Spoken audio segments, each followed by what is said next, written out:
Zombie apocalypse.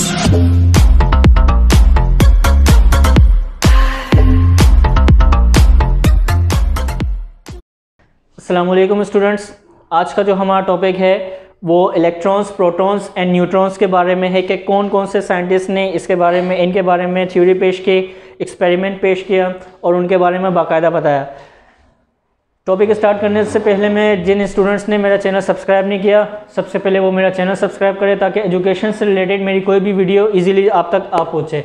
सो बाकायदा हम अपनी वीडियो का आगाज़ करते हैं।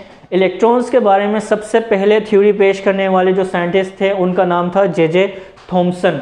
इन्होंने कैथोड रेस के बारे में एक्सपेरिमेंट बताकर इलेक्ट्रॉन्स बनाए थे कि कैथोड रेस क्या होते हैं। कैथोड रेस उन चीज़ को हम कहते हैं कि जब वैक्यूम पंप पर सूरज की रोशनी पड़े और उसमें फ्लोरेसेंस पैदा हो।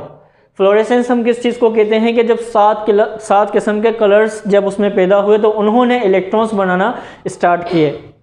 इलेक्ट्रॉन्स के हम पार्टिकल्स की बात करते हैं। इलेक्ट्रॉन्स में जो पार्टिकल्स पाए जाते हैं वो नेगेटिव पार्टिकल्स पाए जाते हैं, ठीक है, जिनकी वैल्यू हमारे पास कुछ इस तरह से होती है कि 1.60 to the power into the -19 coulomb. Coulomb किस चीज़ को हम कहते हैं? कूलम हम कहते हैं कि जब केमिकल्स या गैसेस के वैल्यूज़ को आपस में ज्वाइन करके जब हम लिखते हैं उस चीज़ को हम कहते हैं कूलम। फिर उसके मास की बात करेंगे। मास हम एक इलेक्ट्रॉन का मास कितना होता है? 9.1 multiply two the power into the -13 kg। याद रखें स्टूडेंट्स, मास को हमेशा हम kg से डिफाइन करते हैं। मास क्या है? जब present of quantity of matter in the body, कि किसी भी बॉडी के अंदर जो मौजूद मादे की मिकदार होगी उसको हम कहते हैं मास।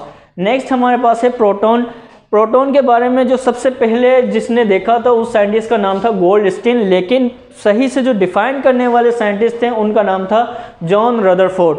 प्रोटॉन्स में हमारे पास जो चार्ज पार्टिकल्स पाए जाते हैं वो प्लस के सूरत में होते हैं, पॉजिटिव होते हैं, जिनकी वैल्यू हमारे पास होती है 1.60 into the power to the -19 coulomb.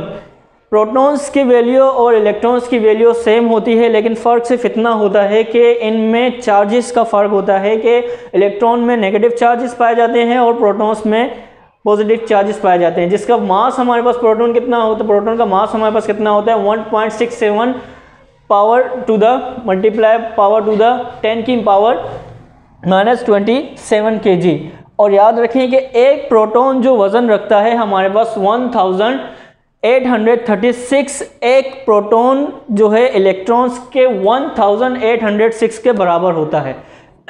Energy कौन सी चीज़ें बनाते हैं हमारे पास? इलेक्ट्रॉन्स और प्रोटॉन्स।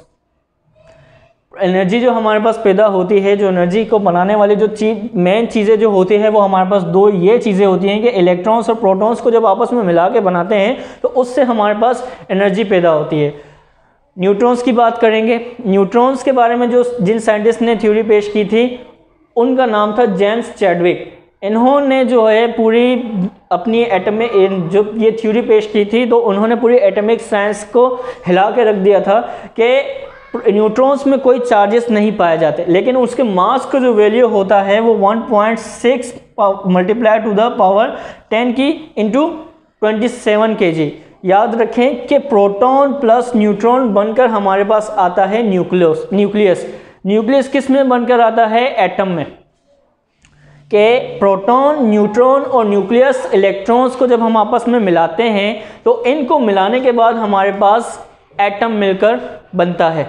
सो स्टूडेंट्स, आज का हमारा टॉपिक यही था। मुझे अपनी फीडबैक ज़रूर करें, कमेंट करें, लाइक करें, शेयर करें और मेरा चैनल सब्सक्राइब करें। अल्लाह हाफ़िज़।